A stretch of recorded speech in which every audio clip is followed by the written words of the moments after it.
families. So I thought I would do an intermediate folding video for you guys. So your beginning folding would be things like washcloths, dish towels, and bath towels, and being able to first identify and then fold those towels. Once your kiddo has that mastered, you can move on to clothing. Typically it's easiest to start with your kiddo's own clothing, whatever size that is.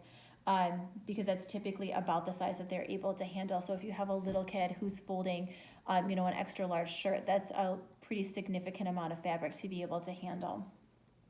So first we're gonna start with a shirt. So you're gonna teach your kiddo to be able to identify the tops and sides of the shirt and make sure that it's right side out and then lay it flat.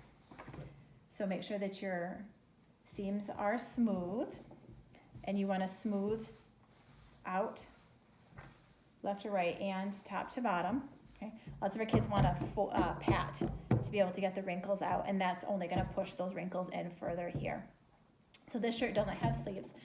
So you are just going to take the corner of the shoulder and the bottom seam, and we're going to fold it in half, hot dog style. So this long, skinny way.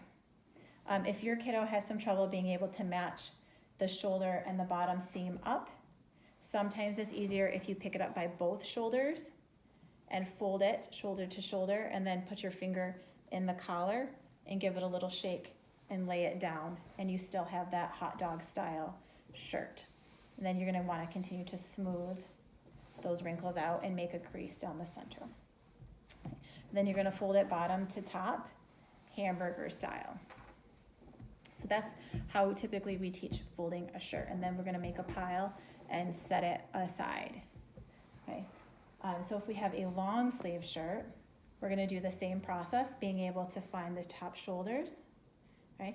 And either holding it up, giving it a gentle shake, folding it shoulder to shoulder, running your finger to find the collar, and then laying it down, or laying it down, smoothing it out, shoulder to shoulder, bottom corner to bottom corner, and then sleeve over sleeve.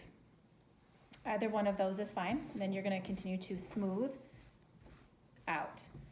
Right? And then you're going to take the sleeve, and you're going to fold it into the body of the shirt. And typically it's easiest for our visually impaired and blind kiddos if we put their hand or their finger on the seam where the body of the shirt and the sleeve connect, and then folding it over those fingers to be able to put it in the body. Okay. And then we have our hot dog style shirt. And then we're going to fold it bottom to top and hamburger style. And then again, we're going to smooth. We're not going to do this pat. Okay, we're going to smooth. Then we're going to stack it on top of our pile of shirts. We're going to go to pants. Jeans are usually a little bit easier to deal with than something that's more of a athletic material, because this is a little more slippery and less structured. So with jeans, we're going to lay them out. I'm going to teach your kids about finding the waist, the legs, and the ankles. Okay, we're going to lay that flat. Okay, we're going to smooth it out. Okay, and we're going to fold one side over the other. So we're going to take the top of the waistband and the bottom at the ankle and fold it on top of each other, hot dog style. Okay, we're going to make sure our seams are lined up. We're going to smooth. Okay, and then ankles at the bottom to the waist. And then usually at our house we fold them one more time so they fit in the drawer a little nicer. Okay? Then we're going to make a pile for pants and making sure that we maintain the organization of shirts and pants. So if you have kiddos, like I do at my house, jeans are not a popular option. Again, we have some pretty significant sensory issues, so we don't wear a lot of jeans, or we wear jeans under a good deal of bribery. So we wear a lot of athletic pants. So again, it's laying that out. These are a little more tricky because they're more slippery. The fabric isn't structured, so it kind of goes all over the place. So it's okay to also teach your kid the same method that we use with the shirt, with picking them up and giving them a gentle shake. Okay, folding the waist together and then laying it down. So whatever method works better for your kiddo is totally fine. So whether it's on the table or the floor, folding it on top of each other, or picking it up and folding it on top of each other, giving it a gentle shake, and then laying it down. Both of those are totally fine. And then smooth that out, especially with these athletic fabrics.